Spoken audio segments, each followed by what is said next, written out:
Welcome, Roch. Hello, everyone. It's a pleasure to be able to have this presentation for you all, and it's a big honor to be able to present art works of me and my parents.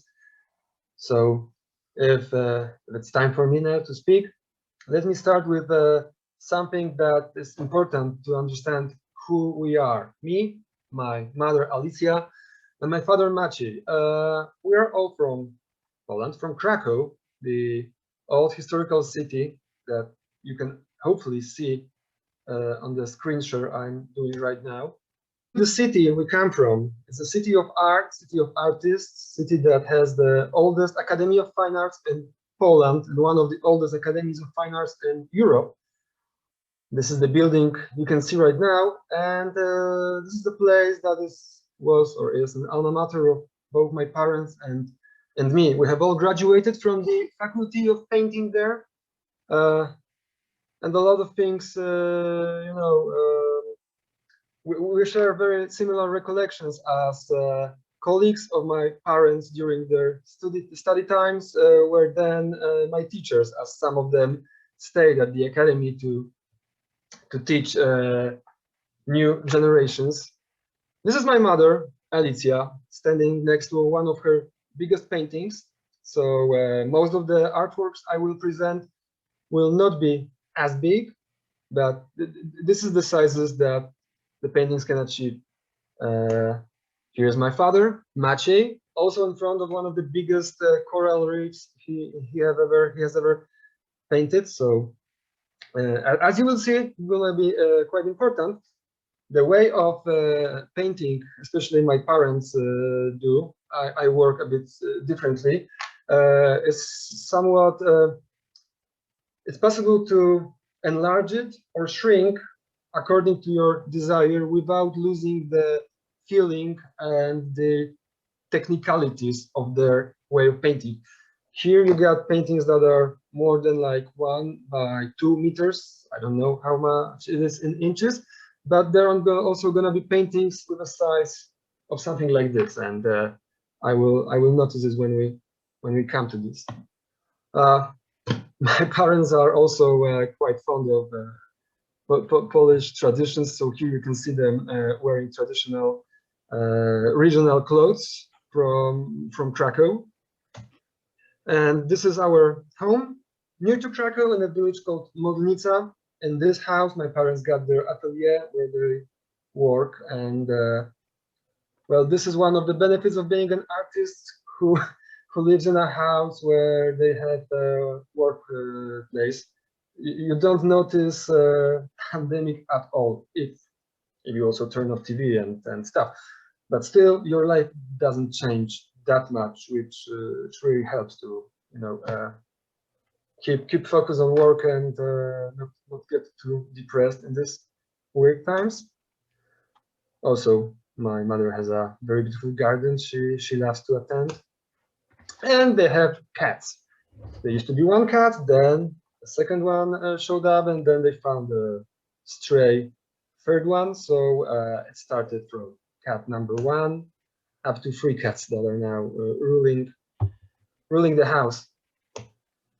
This is how the workshop of my parents looks like. They share the same space with one big table where they keep their paints for both of them. This is quite unusual because very often artists don't like to share the same space, not to mention the same materials.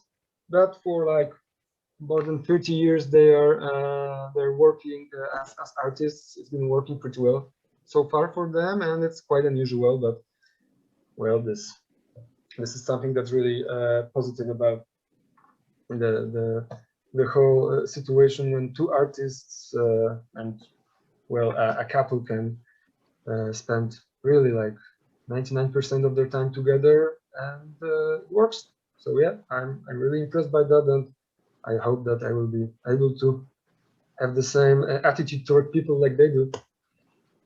So yeah, that's how it looks like in front. You can see a bucket with brushes of my mother on the left and my father on the right.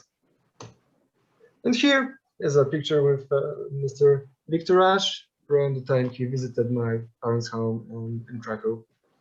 It was a really nice visit. So now allow me to end this screen sharing and proceed with another one. You can see my mother standing in front of the window in their workshop, and now we will take a closer look at what her art is about. Just like Perry mentioned, my mother usually copes with the theme of landscapes. But as you can see, the way she works is not very realistic. We can say it's more of a abstract and even cubical way of coping with the subject. There's a lot of abstract elements in her art.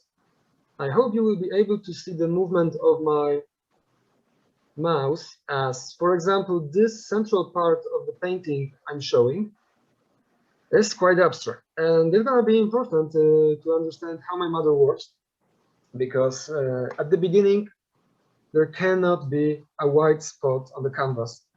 At first, she's like, putting all the colors that were left on her palette from the previous paintings, and not to waste those little scoops of paint. She just, randomly pours it on the canvas, just, to cover all the area with some random color splashes, dots, stripes, whatever. Because after few times of doing like that, like this, there starts to appear elements that she will later leave in the final painting, because all the rest you can see, like those brighter elements, the walls of the buildings or the roofs, those are added elements. So we can say that here, this fragment, from what I know about my mother's works, I suppose it was ready in the first 20 minutes of painting, because of those random placement of paint to create an abstract cover or background for the rest of the painting. And then a bit like sculpting, she's like cutting the elements she likes and covering the elements she's not too fond of, eventually to create a landscape like this. Sometimes it can bring recollections of rural area of Poland, or the mountains we have in Poland, like the Tatra Mountains. They're not too impressive or too big in scope and scale, but still they're very beautiful. And this is like a very typical landscape from there. A lot of sheep, a lot of sheep shepherds, and yeah, and animals usually appears on my mother paintings. Although, as you can see, her main interest is in landscape. Animals do appear from time to time. Human figures almost never do. That's her way. She's just not too interested in painting human figures. Although sometimes she does, but it's like, I don't know, maybe 5 or 6 paintings during her whole career that I can recollect about this topic. But of course, we will have 1 or 2 here that I will present. Yes, another one showing a toy horse.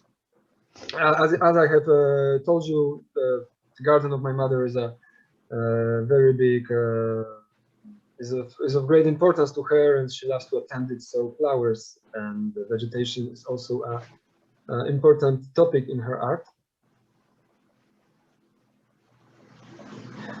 There are also some technical, let's call it tricks that, well, I suppose every artist has his own very distinct way of painting. Like, we all use brushes, but also everyone has something that is just his. And for example, my mother tries to combine, how to call it? It's not collage per se, but it's something a bit like a stamp.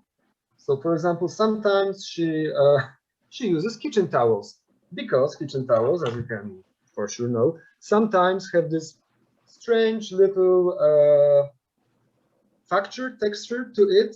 Sometimes it's just abstract dots and stripes. Sometimes there are flowers or other things that if you put paint on it very gently and then you push it even more gently to the canvas, you can get this really nice abstract elements like here or like here, that or even here. Yeah, this is the one. I don't know if you can see it very well, but perhaps I will find it on another one and then point your attention towards. Yeah, this is like one of the more robust garden paintings my mother has painted recently. As you see, colors, she's not afraid of using strong colors. Some artists would frown upon using colors straight from the paint tube, but in my opinion, it's not necessary always to dwell in the little tiny aspects of mixing the colors to get the right tone that is 5% different from the other tone. No, in case of my mother, it's all about fun and joy, and like putting this more or less abstract, colorful pieces together to create something that we can recollect as either nature or animal or landscape. But it's sometimes like working with colorful puzzles or bits of confetti, like here. Still lifes, well, very typical motif in every artist portfolio. She also loves it very much, which is something that is very similar to my father's paintings, because although they don't share similar topics too often, still lifes are something that they do, and I'm sure you will be able to see some similarities in themes and even in some objects you will see that the very obvious difference in the way they paint.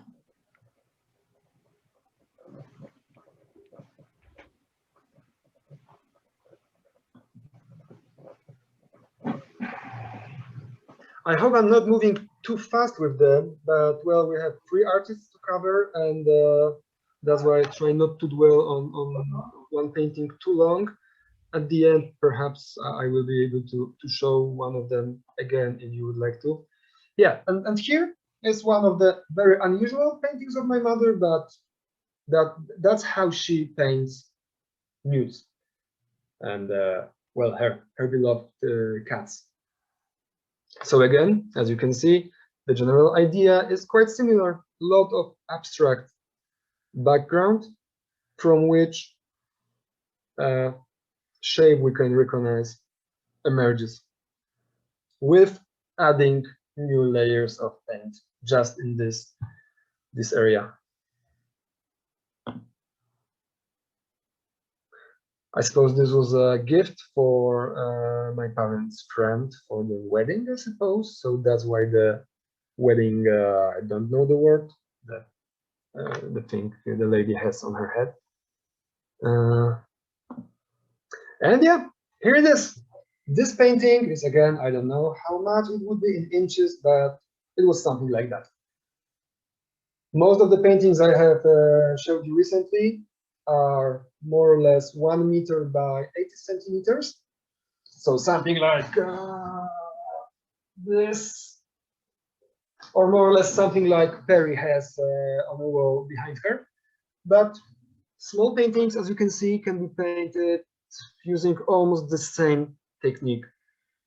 Very abstract background from which she has carved the shapes of objects with brighter colors. And even here, if we watch closely, we can see some of those stamps like effects using different kind of papers.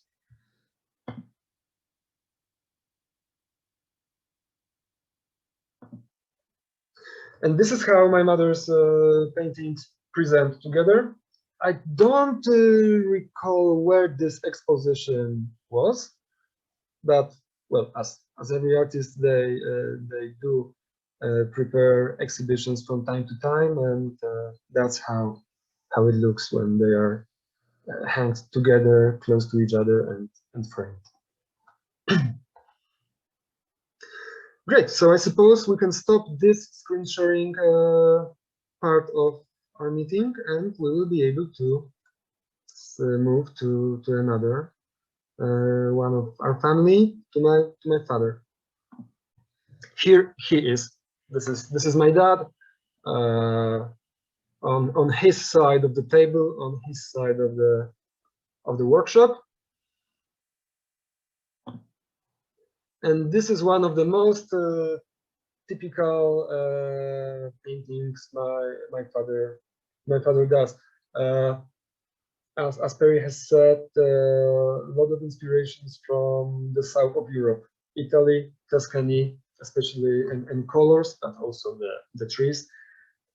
My father is very fond of Italy, and that's why those are the topics he likes to paint or incorporate in his paintings in general, in way of either color of architecture that you will be able to see later. But of course, women are also a big part of my father art, as he is known to be a painter of nudes, and that's what he does most of the time.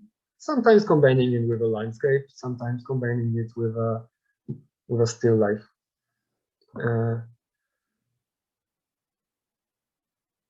I suppose that this is a painting we can try to talk about the technicalities of my father a little bit more, although probably there's gonna be a better one with some close-ups. Anyway, as you can see, the way of the movement of the brush is totally different. My mother used a lot of paint on either her brush or painting knife, that, you know, putting it like there's no tomorrow. While my dad usually works with the technique that is called the dry brush. So as long as he has the drawing of the composition set in place, he starts to rub the paint with a dry brush. That means he takes some paint on the brush, he wipes off the excess, the amount that's just not important, that's too much. And when he has just a bit of this color on the edge of the brush, he starts rubbing it into the canvas, which creates this really soft transitions between colors and sometimes shapes, which is very distinct to my father, and this is like his trait.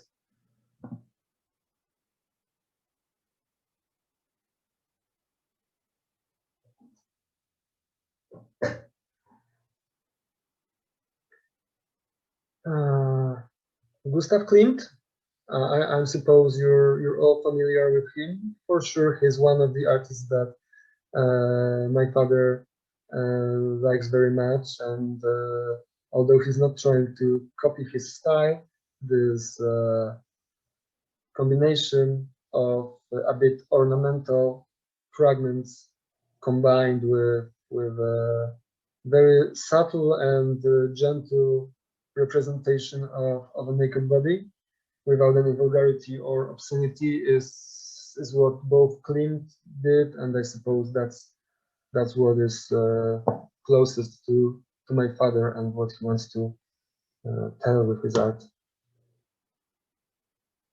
But my father is also a narrator. He likes to create stories with his paintings, and that's something what is quite important, as you see when we skip to my part of presentation, as he's the guy that taught me this. I'm a storyteller with my art, always like 100%, and there's this little anecdotes or stories that can be told by putting some unordinary objects into the painting. For example, a tiger, which immediately creates, you know, a story. You know, here we got a reclining lady with a still life. This is just atmosphere. Here, bam, who knows what's going on? But for sure, there are stories to be told about this painting, and we will be able to see some paintings like this even more. This architecture right here is like, you know, almost straight from the Renaissance Italian painters, from frescoes from Siena or Firenze Palazzo.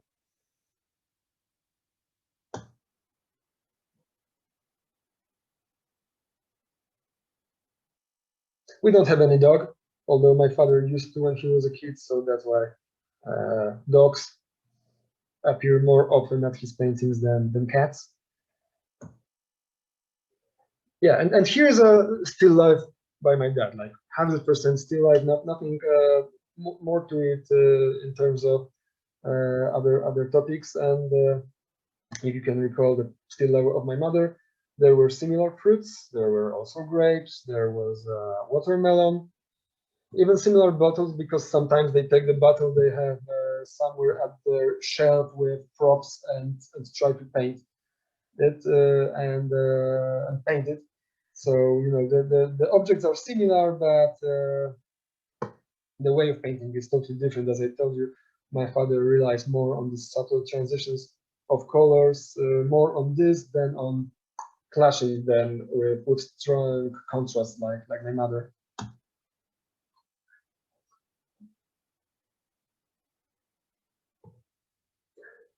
Coral reefs and this underwater life is also one of the trademarks of my father paintings. You have seen one on this huge painting at the beginning of the presentation. This one is much smaller, and my father loves to swim, to dive, and every time he has an opportunity, and they do, because before pandemic they used to travel a lot, like around the world, different continents, different places. So this underwater life is something he has witnessed firsthand, and that's why it also appears in his art more often than not. Or pictures like this, which is almost like a postcard from India. I don't know if any one of you have been to Rajasthan, to Jaipur, the Pink City, as I recall. But this is a painting with Hava Mahal, the Palace of the Winds. That's like the most important architecture trademark of Rajasthan. Also painted elephants, monkeys, tigers. This is like a postcard from the travel. Or Venice, I told you, Italy has a very important place in my father's art.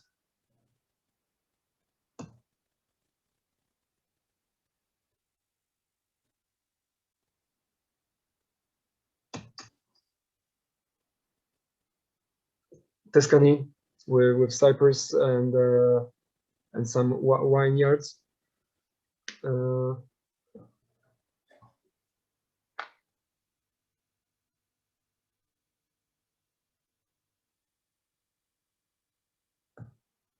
Or Greece, which also appears from time to time.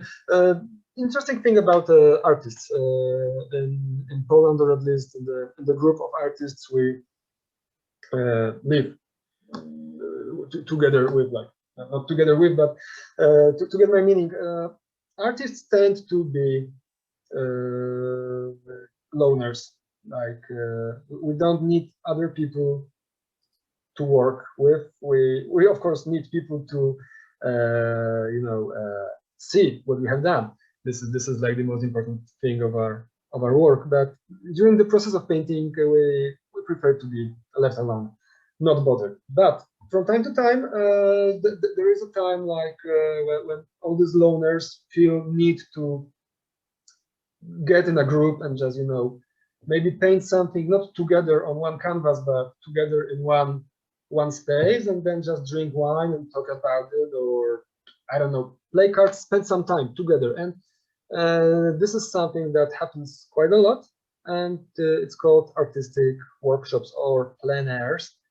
It's quite popular in Poland for the past 10 years, as a lot of owners of hotels or tourist apartments or villas or whatever in quite interesting places, they invite artists for like this 2-week holidays, giving them, you know, places to sleep, food, also materials to paint, etc., in exchange for one painting that is then left for the owners. The owner is gathering his own collection of contemporary Polish art, and artists has an opportunity to spend time together, because, you know, we don't do that quite often. I see from my perspective, I've graduated from the Academy of Fine Arts like 11 years ago, and already in my group of close friends, there are maybe 2 or 3 people from the art world. Like, you know, we go separate ways, and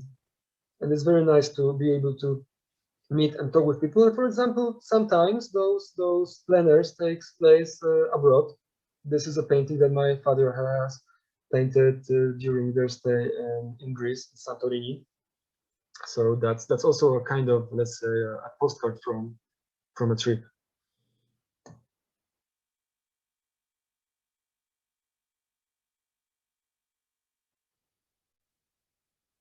I like this painting a lot.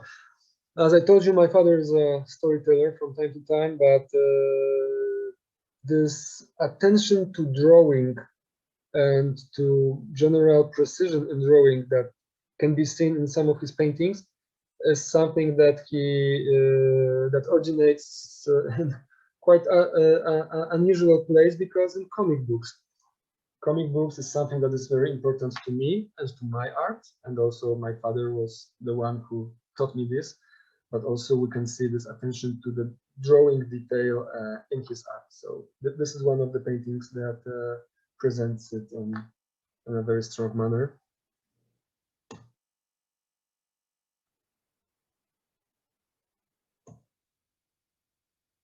As you can see, what is very interesting is that my parents are working almost back to back for past 30 years, and still, although some of the topics are similar, they somehow manage to keep their separate ways. Sometimes there are aspects of my mother workshop and technical aspects of working that my father tries to implement to his. Sometimes it works other way around. That in the end, you know, those are more or less like experiments than something that stays for longer. And here, yeah, just take a look once again. Here is a painting that was probably 1 meter by 70 centimeters from what I can tell. And here is again something of that size, which means that they are both able to change the scale of what they're doing without losing the general feeling of how the paint and the brush is used. Also, a coral reef in a very shrunken size. It's a nice one. I haven't seen it for quite long.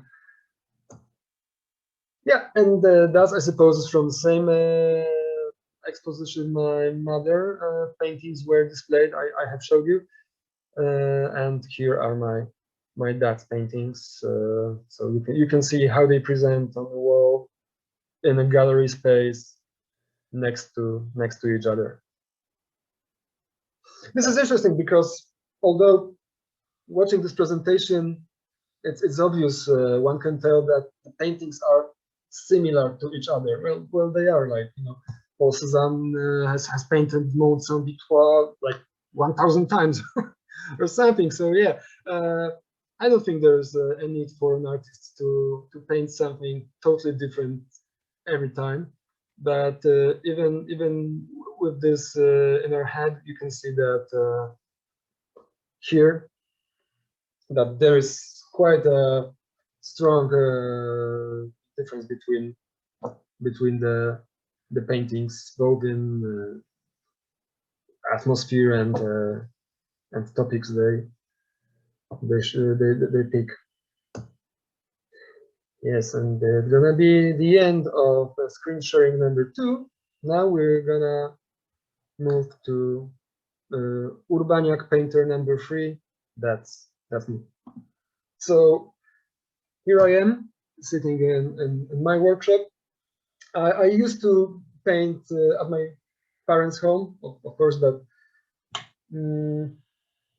as long as two artists can coexist in one space for some time, it's impossible for free. That's why as soon as I was able to, I was very politely asked if, Roch, you're 25-year-old, could you please go and find your own place to work?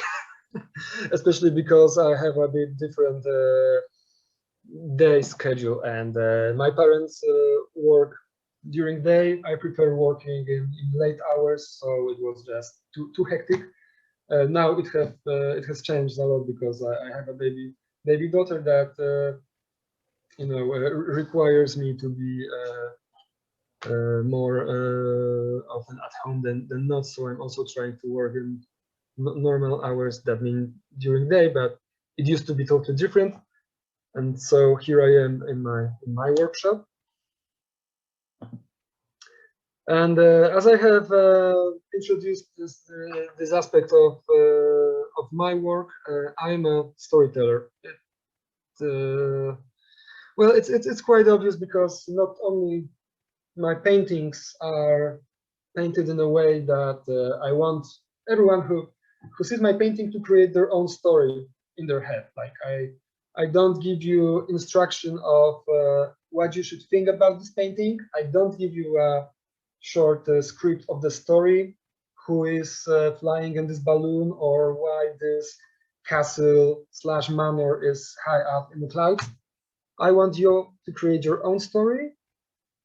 I don't care if it is similar to mine, because it's gonna be your story, and your enjoyment from my art is more important to me than you buying 100% of my vision, because I try to create a playground for both me and people who watch my art. Maybe that's why I don't this is also something about my parents. I forgot to mention, we don't have our art at our homes. Like we used to joke about it when somebody asked us why we don't have any of our paintings at homes. We used to joke that haha, we can't afford our own art. But to be honest, it's like artists sometimes don't care about the painting as much as about the process of painting. I cannot tell you 100% that it's like that with my parents, but with me, the attention span I have on a painting is up to 2 weeks. This is the time when the story I'm creating is still in my head. This is the time I have greatest fun painting it. But after 2 weeks, which is usually the absolutely sufficient time to finish a painting, even most elaborate, well, I get bored a little. So when the painting is ready, I'm really happy when somebody decides to buy it and takes it home and enjoy the company of my art, because I know that not only I had great fun, but the paintings will live on and be important for someone. But for me, well, it's like, it was great meeting you. Now I have something new on the ice, which is even more interesting than you was 1 week ago. I know it sounds harsh, but well, that's the reality with me. Maybe just too many stories to be told that I don't have time to linger on one for too long. I have put here this painting because well, I also travel a lot. At first together with my parents. Then when I was older, I also started to travel to Asia with my backpack and stuff like that.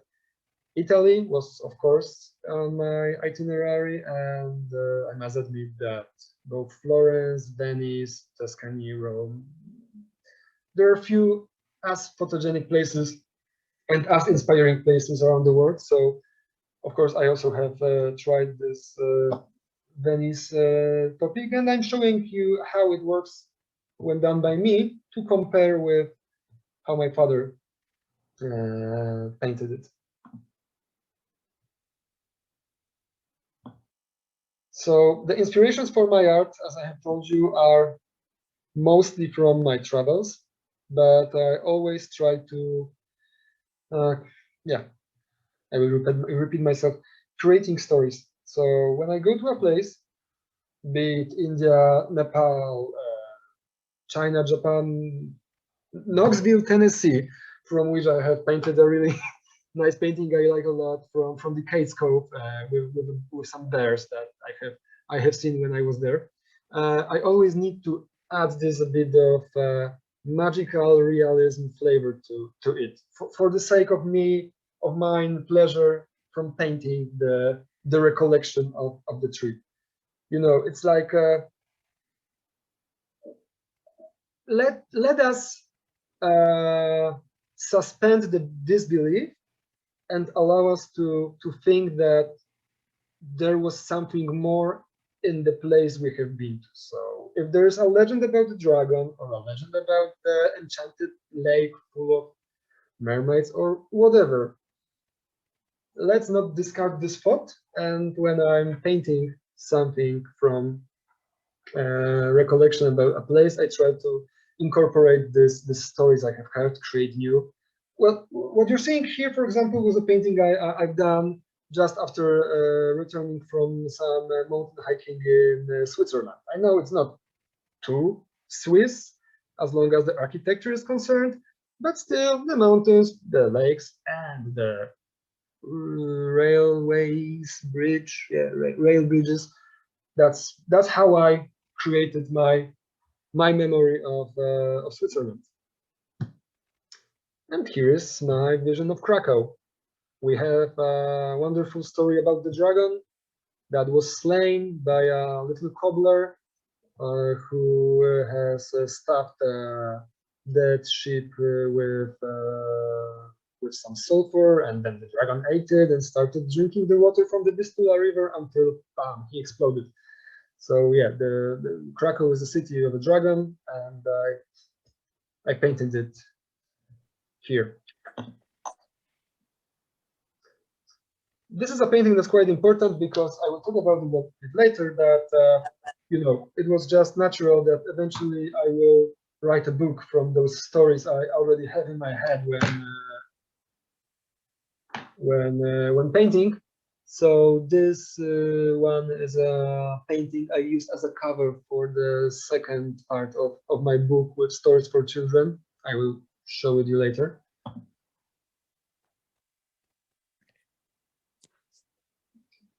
There's a lot of things, a lot of paintings that I try to use in different ways. So as I told you, how to tell, I love when my painting lives on, but not necessarily on my wall or in my atelier. But that's why I really like when somebody wants to use my art in some not obvious ways. For example, some of my paintings have been used for puzzles. There's a company creating puzzles from California that bought rights to some of my paintings, and they created puzzles. Another company in Poland has asked me for rights for some paintings, and then they created a line of clothes with my painting as the graphics for t-shirts. and so on and so on. There are posters, there are art prints.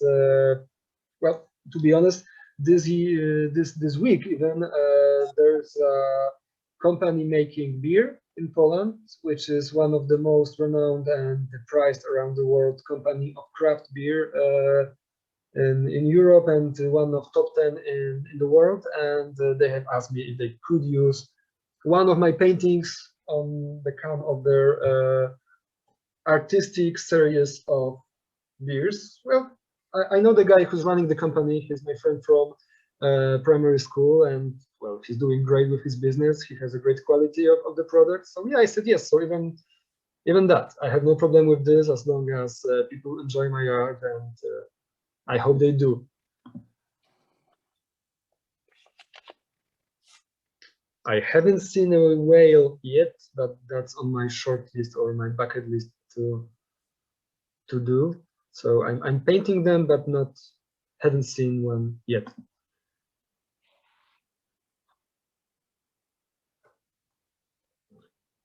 As you can see, my way of painting is also quite distinctive from my parents.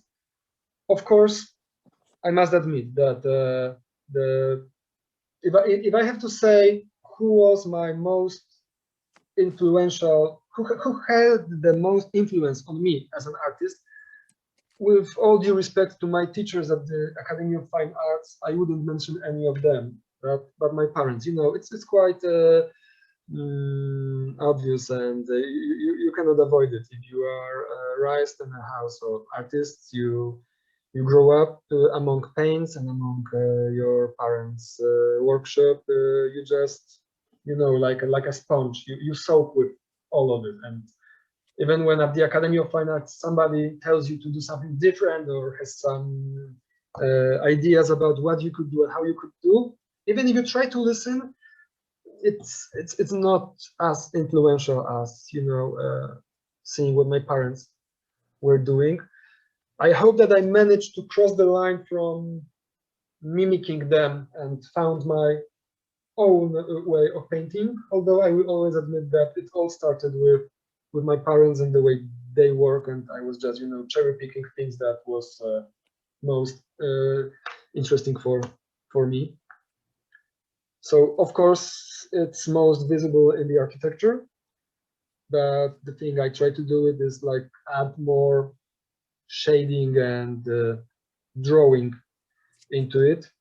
Maybe because of this comic aspect I told you. I also create comic books, and this is why this illustrative way of presenting things on the canvas is my way. Sometimes happy, sometimes a bit grim and dark, but always a story to be told.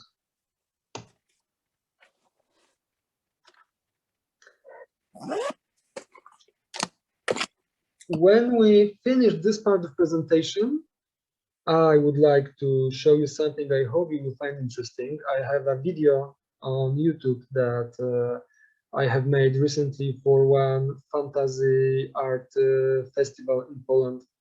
They asked me to prepare a video about how my workshop looks like and how I work.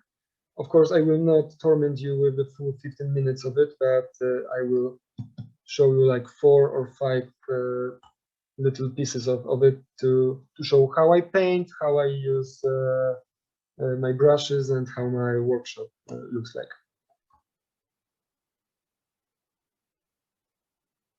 My parents paint from imagination most of the time. They almost never use any picture or photo references.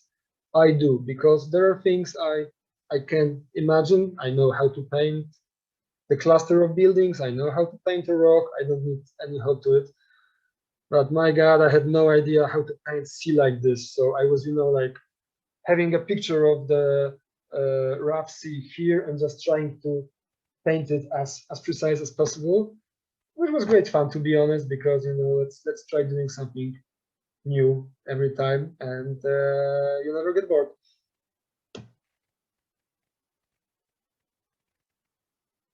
Yes, as I told you, some of my paintings are used for illustrations in other people's books. Sometimes they are used at the covers of other people's books. This one was used as a cover for Polish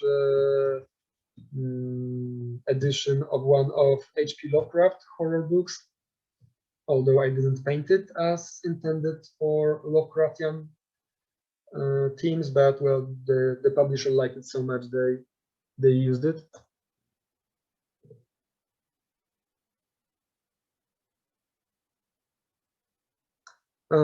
We paint with acrylics, and this is quite interesting because, as you can see, both my parents' art and mine is quite vibrant with color. Acrylics, they have a tendency to, how it's in English, they lose the color or the strength of the color as soon as they dry.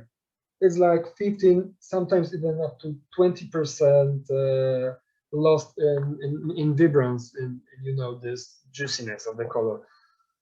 Sorry for talking about this way around. I just forgot the word.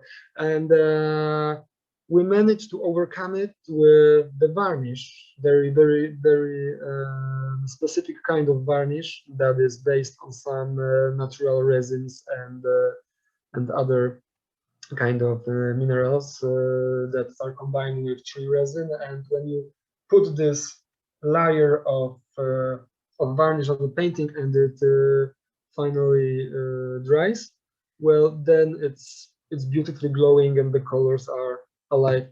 Again, I will show you how it looks like in this video. I have like this 20-second fragment of me varnishing one painting. And the thing we love about acrylics, both my parents and I, is that they dry just much quicker than oil paints. Oil paints are old technique, they are wonderful, they are very noble, but we work faster. And I would not imagine a situation that I would place, for example, like here, some thick piece of paint with my painting knife, because here when I put it, it was drying, let's say maybe 5 minutes. If I have done something like this with oil paints, it would take, I don't know, 3 days, 5 days, maybe more, maybe less, but we're talking about this amount of time. And during all this time, if I manage to even once, you know, put my hand, unfortunate enough to, you know, touch the paint and then move my hand somewhere else, oh my, it would be just terrible. So I cannot allow myself to have such spots on the painting that are just ticking bombs waiting for me to disturb them. That's why we use acrylics, and together with this varnish, the effects are absolutely enough for us and for people who enjoy our art, from what I know. I don't have a picture with me in scale, but this was one of the bigger paintings I have done. It was more or less similar in size to what I have shown you at the beginning with my parents standing next to their paintings. So I would be probably, I don't know, maybe like a bit taller than the height of this painting. It took me 2 months. I got really bored at the end. I told you 2 weeks is like the top of my attention span, but I'm quite happy with the effect. Here is a girl. I don't know, you can see this little figure riding a flying stingray, and it was painted as an illustration for one of the stories in my book. I will show you in a moment when I stop screen sharing, because I will show you via the live feed from the camera. Also, apart from traveling and, you know, searching for those inspirations in travels, I do love fables and mythology from all around the world. So, for example, here's a painting inspired by Norse mythology, and Mimir, the all-knowing god who was living in a well, or actually his head was living in this well, because why not? Apparently, the rest of Mimir was not important, and he was, you know, giving the the words of wisdom and advice to the Norse gods. So that's how I painted his well. Here you can see one of the pages from my comic book. I also try to paint it. Drawing is something I love, but I didn't master enough courage to draw a comic just using pencil or pens, but I will. I just feel much more comfortable and confident with acrylics. That's why I painted it. And apparently it paid off, because this comic won the main prize at the International Comic Book Festival in Poland, and then it was presented on a few other comic book festivals around the world. So that was nice, because I have always loved comics as a reader, but apparently winning a big competition opens you the world to be accepted into the comic book creator group, and some interesting other things about comic books and illustrations came after it. So it was good decision to spend so many hours on this comic book, and it was so tiring and so frustrating. I didn't know how to do it. I do it all the way around, like totally not how it is done by the book. But now when I look at it, I'm quite happy I didn't bail out and throw it in the garbage halfway through. Yeah, that's from another one. This one got the second prize at this comic book festival 2 years later. Yeah, and here are my two books with stories for kids. I just, choose the paintings I like most, and I had something to tell about what's happening on the paintings. And although I told you that I like the situation when somebody creates their own story based on what they see in my art, I decided to write those books, and it was also quite nice, because apparently they became quite popular in Poland, and now I'm working on for the third one from this series. Papiernik is like the paperman. It's a guy who's collecting stories from all around the world. The paper birds are he's creating this origami paper birds. He then releases into the world, and when they come back, they carry stories. He unfolds them, and each origami bird has some story imprinted on it. So those books are like the collections of such stories, and that's it. I suppose that's enough for showing my works here. I really don't want to bore you to death, so I will very fast make this screen share of my workshop. I suppose we still have some time. Screen share. Yes, one more time here. Bam. If it's not moving, let me know. If it is, then I'm happy, but it's not essential. Yeah, pop culture, comic books, masks from all around the world. Those are things that inspires me. So there's a lot of them in my workshop, next to the comic books on the shelves and clean canvases waiting to be painted on. The masks are mostly from Africa and from Asia. Some I bought, some I brought myself.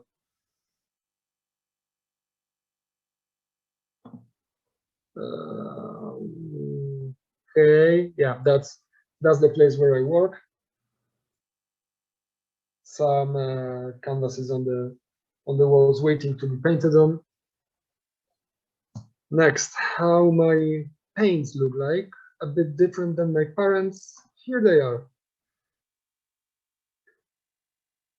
There's a lot of colors. The idea is that in each basket should be a different gamma or tone of colors. Of course, like 2 minutes after I have cleaned it all, they started mixing again, and once a month I need to make a general cleaning, because I have no idea where is what color, and it really frustrates me, but I cannot help myself and just remember to put them back where they should be. Varnish, that's quite interesting. So here it is. In this bottle by the wonderful Amsterdam company is this liquid that we need to mix a bit, then clean the brush in turpentine because it won't clean in water. Water doesn't dissolve the varnish, so we need turpentine to this, or very strong alcohol, but then alcohol can react bad with the paint on the painting, so I don't recommend it. I've done it once and then I had to repaint some places at the painting. So yeah, basically it's like a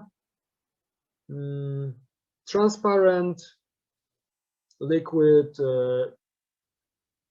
shield glass, whatever you can paint, you can put on a painting that not only boosts the color but also protects the painting very, very well. So after putting a varnish, you can do almost anything. Like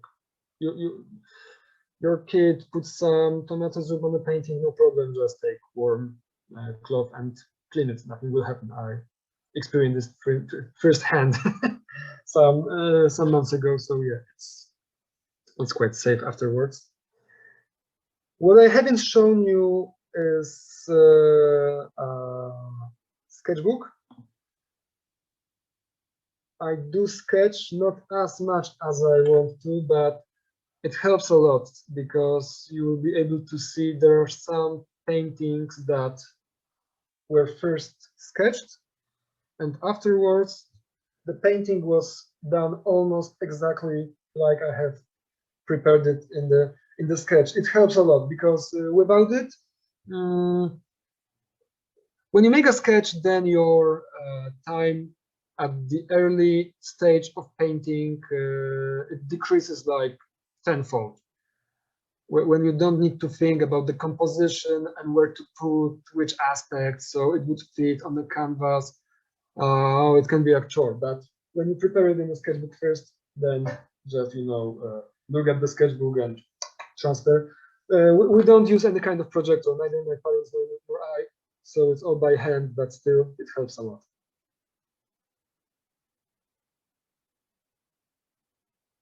Yeah, here are like sketches for the new book, and sometimes the sketch can be as small and insignificant as like this. For example, here is a sketch for the tiger painting I was varnishing like a few minutes ago. Yeah, that's the one. So the sketch doesn't need to be very precise. Sometimes few lines are enough. And yep, how I paint. It's gonna be here. So I have this GoPro camera on my forehead, and that's why it's gonna be a bit shaky. Sorry for that.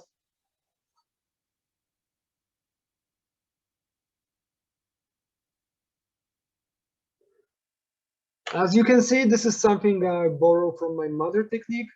At first, there's a bit of abstract background that later helps me to paint the rest. I don't do it exactly the way like my mom. Like I don't leave so big chunks of the background on the painting, but here it's gonna be like a nighttime cityscape, and thanks to putting this yellow paint right now, I had easier time with getting the starlit sky effect later on.